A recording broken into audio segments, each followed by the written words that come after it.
আমার নামাজ পড়লে নামাজি ব্যক্তি 5টা পুরস্কার জুড়ে বলেন কয়টা? হুজুরে বলেন কয়টা? 1 নাম্বার পুরস্কার হলো নামাজি ব্যক্তির আল্লাহ তাআলা দুনিয়ার জমিনে রিজিকের অভাব দূর করে দিবেন। 2 নাম্বার হলো কবরের আযাব থেকে মুক্তি দিয়ে দিবেন। কবরের আযাব কত কঠিন! হাদিস শরীফে আসছে, যখন বেনামাজির কবরের ভিতরে দেওয়া হবে, তার সামনে 99টা সাপ দেওয়া হবে। এক একটা সাপ তার সামনে দাঁড়াইয়া বলবেন, নাফরমান, দুনিয়ার জমিনে আমার আল্লাহর হুকুম মানো নাই, ফজরের নামাজ না পড়ার কারণে যোহর পর্যন্ত তোমাকে আঘাত দেওয়া হবে রে। যোহরের নামাজ না পড়ার কারণে আসর পর্যন্ত আঘাত দিব, আসর না পড়ার কারণে মাগরিব পর্যন্ত তোমাকে আঘাত দেওয়া হবে, মাগরিব না পড়ার কারণে এশা পর্যন্ত আযাব দিব, এশা না পড়ার কারণে আবার ফজর পর্যন্ত তোমাকে আবার দেওয়া হবে। এইভাবে রাসূল বলেন কিয়ামত পর্যন্ত তাকে আযাব দেওয়া হবে। তার মানে বোঝা গেল কবরের আযাব সত্য। কথা ঠিক না বেঠিক? জোরে বলেন, কবরের আযাব সঠিক। আম্মা জান খাদিজাতুল কুবরা রাদিয়াল্লাহু আনহা ইন্তেকালের আগে আমার নবীর কাছে দরখাস্ত করলো, আল্লাহর হাবিব, আমার ইন্তেকালের পরে কয়েকটা দরখাস্ত আপনি রাখবেন নি? আমার আপনার নবী বললেন, খাদিজা, তুমি হইলে আমার দুঃখের দিনের সাথী, বাকি সবাই সুখের দিনের সাথী। তুমি যা বলবা অবশ্যই তোমার কথাগুলো রাখবো। 1 নাম্বার হলো আমার ইন্তেকালের পরে আপনি নবীর ব্যবহারের একটা জুব্বা মুবারক দিয়ে আমার কাফনের কাপড় বানিয়ে দিবেন। একটা জবানও বন্ধ রাখবেন না, চিল্লায় বলেন আল্লাহু আকবার।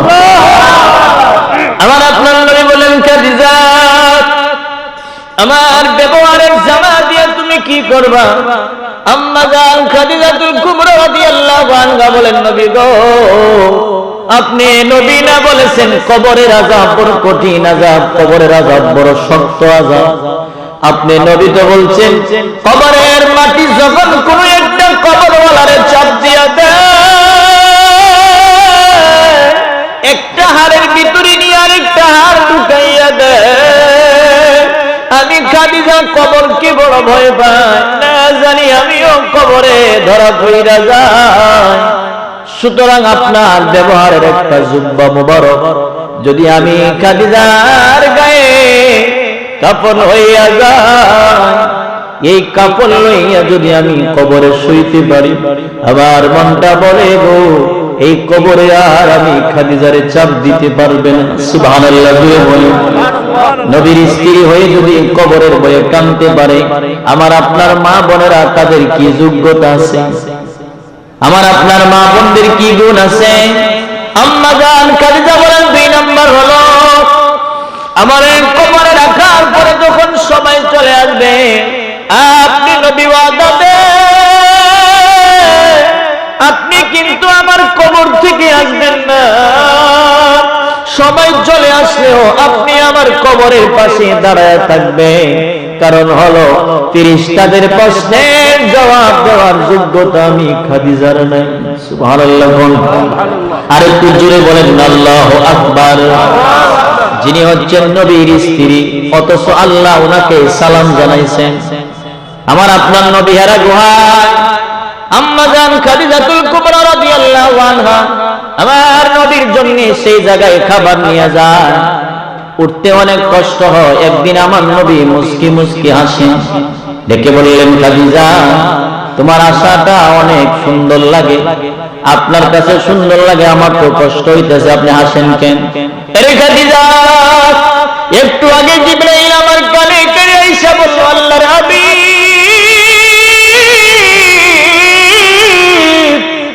আপনার খাদিজারে আমার আল্লাহ সালাম জানাইছেন। সুবহানাল্লাহ জোরে বলেন।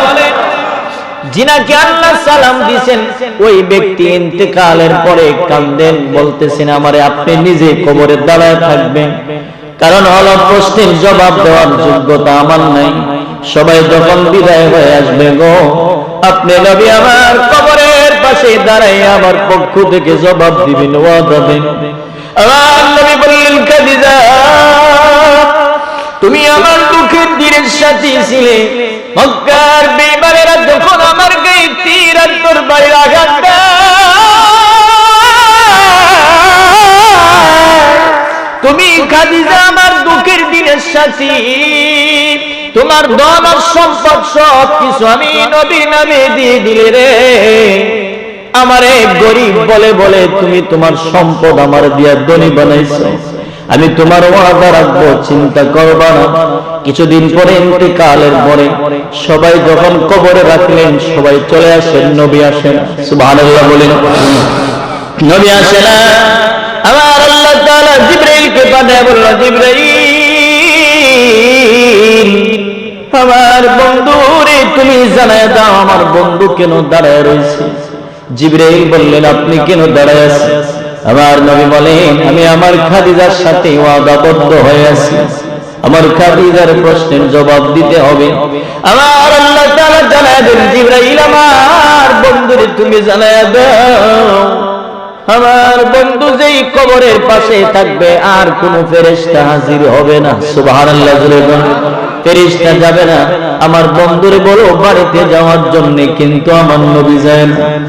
শেষ পর্যন্ত আল্লাহ বলেন, জিবরাইল আমার বন্ধুরে তুমি এই কথাটা শোনায় দাও, আমার খাদিজারে শুধুমাত্র আমার বন্ধু মহব্বত করে, শুধু তাই নয় আমি আল্লাহ কিন্তু কম মহব্বত করি না। আমার বন্ধুরে তুমি জানাও, আমার বন্ধুর জবাব দিতে হবে না, আমার বন্ধুরে বলো বাড়িতে যাওয়ার জন্য আমার খাদিজার পক্ষ থেকে কবরের জবাব আমি রবের পক্ষ থেকে দেওয়া হয়ে গেছে। কবরের আযাব কত কঠিন সইতে আমি পারিব না, মৃত্যু যন্ত্রণা কত কঠিন সইতে আমি পারিব না। ওগো দয়াময় রহিম, ওগো দয়াময় রহিম, চাই যে তোমার শুধু করুণা, কবরের আযাব কত কঠিন সইতে আমি, মৃত্যু যন্ত্রণা কত কঠিন সইতে আমি পারিব না। মসজিদের ওই পালকি খানা আসবে সবার ধারে সবার জানা, মসজিদের ওই পালকি খানা আসবে সবার ধারে সবার জানা। বরুই পাতার গরম জলে শেষ গোসল দিবে সব জনা, বরুই পাতার গরম জলে গোসল শেষে সাদা কাপড়ে চির বিদায় দিবে মনা। ঠিক না বেঠিক? এই জন্য নামাজি ব্যক্তির 2 নাম্বার পুরস্কার হলো আল্লাহ তাআলা কবরের আযাব থেকে মুক্তি দিয়ে দিবেন। আমার নির্ধারিত দেওয়ার সময়ের ভিতরে আমি ইনশাআল্লাহ শেষ করার চেষ্টা করব। 3 নাম্বার হলো নামাজি ব্যক্তির পুরস্কার হলো হাসরের ময়দানে আল্লাহ ডান হাতে আমলনামা দিবেন। সুবহানাল্লাহ বলেন। কেমন সময় ডান হাতে আমলনামাটা দিবেন? হাসরের ময়দানের মানুষেরা তাকায়া দেখবেন মাথার অর্ধ হাত উপরে সূর্যের তাপ চলে আসছেন, সূর্যটা নেমে আসছেন, সূর্যের তাপের কারণে মাটির জমিনটা তামার জমিন হয়ে যাবে। ওইদিকে মিজানের পাল্লায় ওজন দেওয়া হবে। মা তার সন্তানের কথা মনে রাখবে না, বাবা তার ছেলের কথা মনে রাখবে না। ঠিক এমন সময় প্রত্যেকটা মানুষগুলি বলবেন, আল্লাহ না জানি আমার আমলনামাটা বাম হাতে আসে, না জানি আমার আমলনামাটা বাম হাতে আসে। ওই সময় যখন ডান হাতে আমলনামাটা দেওয়া হবে, ওই সময় আমলনামাটা লইয়া সমস্ত আসরবাসীকে বলবেন, তাকায়া দেখ আমার আল্লাহ তাআলা আমার প্রতি ইনসাফের বিচার করছে। আর যখন বাম হাতে আমলনামা আসবে, আল্লাহ বলবেন, আমার বান্দার আমলনামাটা বাম হাতে সরাসরি দিবা না, এই নাফরমানের হাতটা বুক বরাবর ঢুকাইয়া পিছন দিকে নিয়ে যাও।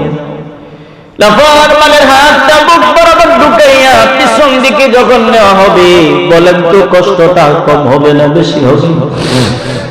পিছনে যখন হাতটা দেওয়া হবে, এবার আল্লাহ বলবেন আমলনামা দিয়ে দাও। ফেরেশতারা ডাক দিবেন, মালিক, এরে জাহানের মালিক আল্লাহ, আমলনামাটা যদি পিছনে দেওয়া হয়, চেহারাটা সামনে যদি থাকে, আমলনামা কেমনে দেখবে? আমলনামা কেমনে দেখবে? আল্লাহ বলবেন, আমার এই নাফরমানের চেহারাটাও ঘুরাইয়া পিছনের দিকে নিয়ে যাও, আর ঘাড়ের রগগুলো একবারে ছিঁড়ে দাও, হাড্ডিগুলো চূর্ণ বিচূর্ণ বানায়া দাও। কারণ এই বান্দারে আমি আল্লাহ কত নিয়ামত খাওয়াইলাম। তার ঘরের ভিতরে গাভী আর বাচ্চা নিয়ে রাতের বেলা ঘুমায়। গাভীটা মার ডাক দেয় গভীর রাতে, মাগো আমার খিদা লাগছে। গাভী তখন বাচ্চারে বলেন, কান্দিস না, এখন তোরে দুধ দেওয়া যাবে না, আমার তোরে আল্লাহর বান্দা বান্দির খেদমতের জন্য বানাইছি। সুবহানাল্লাহ বলেন। গাভী আল্লাহর হুকুম মানলো, গাভী আল্লাহর হুকুম মানে। দুনিয়ার জমিনে দেখবেন কিছু কিছু গাছ আছে রুকু অবস্থায় আছে, এটা আল্লাহর হুকুম মানতে আছে। সুবহানাল্লাহ। সূর্য আর চন্দ্র একজন আর একজনের সাথে লাগে না। সূর্য আর চন্দ্র চলতে আছেন, চাঁদ আর সূরজ চলতে আছেন, কোনদিন আলো দেওয়া বন্ধ করে না, হুকুম মানে কার? আমার আল্লাহ বলবেন, তাদেরকে আমি আল্লাহ তাআলা এত কিছু খাওয়াই না, এরে আমার বান্দার যেন কষ্ট না হয়। জন্মের পরে তার মায়ের বুক ধরে আমি আল্লাহ কুদরতি ফ্রিজ বানায়া দিলাম,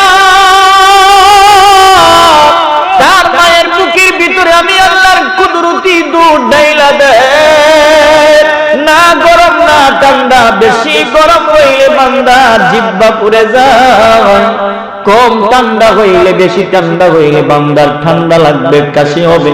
আমি এত সুন্দর নিয়ামত তারে খাওয়াইলাম, এরপরেও বান্দা আমার কথা শুনলো না। তার গাড়টা ঘুরাইয়া চেহারাটা পিছনের দিকে নিয়ে যান। ওই সময় গাড়গুলো মটকাইয়া যখন পিছনে দেওয়া হবে, আমলনামাটা হাতে দিলে পরে এইভাবে আমলনামা পড়বে আর বলবে, মালিহাদাল কিতাব, মালিহাদাল কিতাব। রে কে এমন লেখাটা লেখলো? আমার জীবনের কোন একটা গুনাহ তো বাদ পড়লো না। লা ইউগাদিরু সগীরাতান ওয়ালা কাবীরাতান ইল্লা আহসাহা। আমি যে গুনাহ করছি, ছোট থেকে ছোট, বড় থেকে বড় গুনাহ এবং নেকি সবগুলো তো লেখা হয়ে গেছে। আমলনামাটা বাম হাতে পাইয়া বান্দা কপালে হাত দিয়া বলবেন, পুরো কপাল, জাহান্নাম ছাড়া বুঝি কোনো উপায় নাই। ওই সময় আফসোস করে বলবে, আইরে ওই সময় যদি কোরআনের ময়দানে আধা ঘন্টা সময় দিতাম।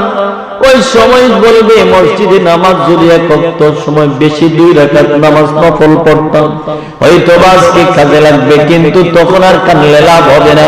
ওই কঠিন মুসিবতের সময় নামাজি ব্যক্তির আল্লাহ ডান হাতে আমলনামা দিবেন। সুবহানাল্লাহ। 4 নাম্বার হলো, বান্দারে আল্লাহ তাআলা ফুল সিরাতের ফুল বিদ্যুতের গতিতে পার করে দিবেন। 5 নম্বরে বিনা হিসাবে জান্নাতের মেহমানদারি করবেন। সুবহানাল্লাহ।